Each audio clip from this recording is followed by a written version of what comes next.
성도님들, 예수님께서 십자가에 못 박혀 돌아가신 지 사흘째 되는 날 새벽, 방금 이 찬양의 주인공이었죠. 막달라 마리아와 또 다른 마리아가 예수님의 무덤을 찾아왔습니다. 그런데 그때 갑자기 큰 지진이 나며 천사가 하늘로부터 내려와 무덤을 막고 있던 돌을 굴려버립니다.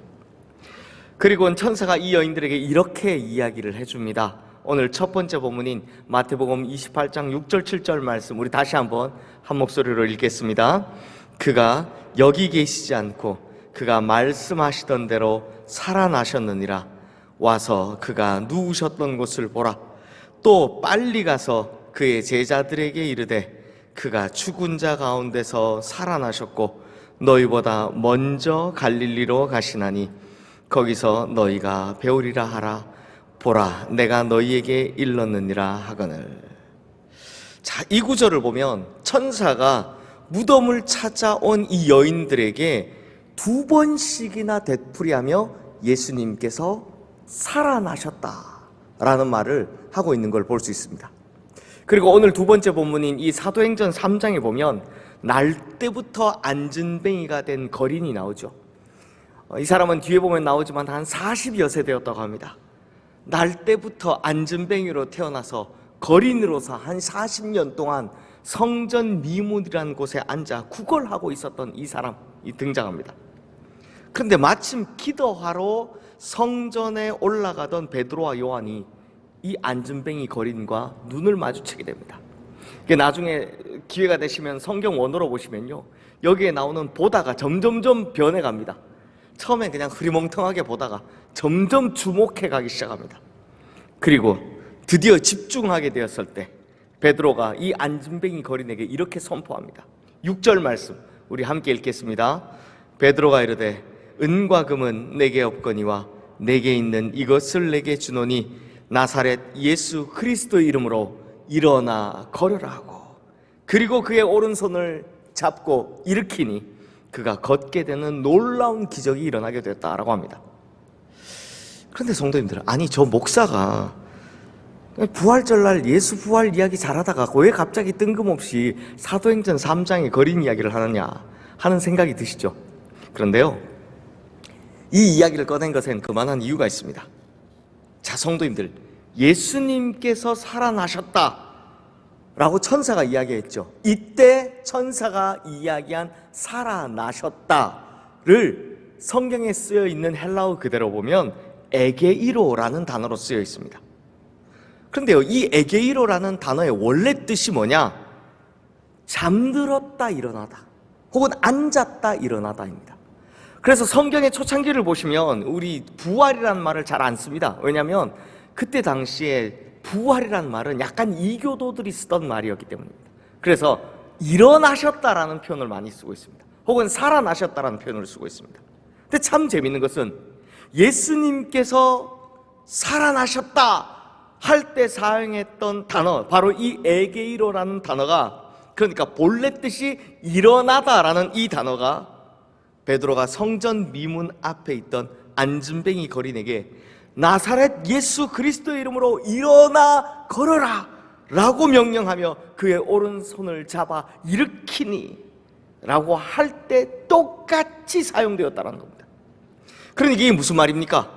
성전 미문 앞에 앉아있던 안진뱅이 거린은 예수 그리스도께서 죽음 가운데서 살아나신 것과 동일한 능력으로 일어나게 되었다라는 것입니다.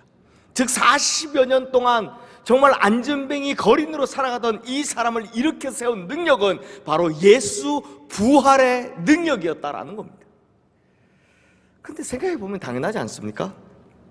이 세상에 우리를 괴롭히는 그 많은 권세들 중에서 가장 센 권세인 죽음을, 이 사망의 권세를 깨뜨리고 다시 살아나신 예수님의 부활 능력이라면 안진뱅이 거린 일으키는 것 좀 당연하지 않겠습니까? 죽은 자 가운데서 살아나신 예수 부활의 능력이라면 안진뱅이를 일으키는 것, 우리 인생의 많은 문제들을 해결하는 것, 이것 좀 간단한 거 아니겠습니까? 그러므로 예수 그리스도의 부활의 능력은 모든 것이 가능한 것입니다. 예수 그리스도의 부활의 능력 안에선 모든 것이 다 가능한 것입니다. 마찬가지로 부활하신 예수 그리스도를 바라보는 우리들에게도, 또 그 부활의 능력을 믿는 우리들에게도 이런 기적의 역사는 충분히 일어날 수 있다. 모든 것이 가능하다라는 것입니다. 그러므로 부활의 새벽 이 예배에 참석하신 우리 모든 성도님들, 주저앉거나 죽었거나 잠들었거나 막혀있는 불가능해 보이는 삶의 모든 문제들이 예수 부활의 능력으로 말미암아 살아나고 일어나고 해결되고 모든 것이 가능케 되기를 주님의 이름으로 축원합니다. 이제 말씀을 마무리하겠습니다. 사랑하는 성도님들, 이 부활의 새벽 우리가 두 번째 본문인 사도행전 3장을 통해 배울 수 있는 정말 중요한 것이 있습니다. 오늘 이 부활절 절대로 이것만은 잊지 말자. 이 안전뱅이 거린이 분명히 예수 그리스도의 부활의 능력으로 말미암아 다시 일어나게 되었습니다. 완전히 일어나게 되었습니다. 벌떡 일어났죠. 뛰고 찬양합니다. 그런데요, 제가 이거 한번 물어보겠습니다. 이것이 단순한 일시적인 현상이었습니까? 그러니까 이 안전뱅이 거린이 몇 걸음 걷다가 혹은 며칠 걷다가 다시 푹 주저앉는 안전뱅이가 되었냐는 겁니다. 그렇습니까? 아니죠. 절대 그럴 리 없습니다. 이 안전뱅이 거린은요, 부활의 능력을 체험한 이후로 다시는 안전뱅이로 주저앉지 않았습니다. 계속 벌떡 서서 돌아다녔습니다. 어떻게 이럴 수 있습니까? 예수 그리스도께서 다시 살아나신 후 다시는 죽음을 맛보지 않은 것처럼 예수 그리스도의 부활의 능력은 일시적인 것이 아니라 지속적이고 영구적인 것이기 때문입니다. 예수 부활의 능력을 체험하면 그거 한번 잠깐 그렇게 되는 게 아니라 어떻다고요? 영원히 그렇게 된다는 것입니다.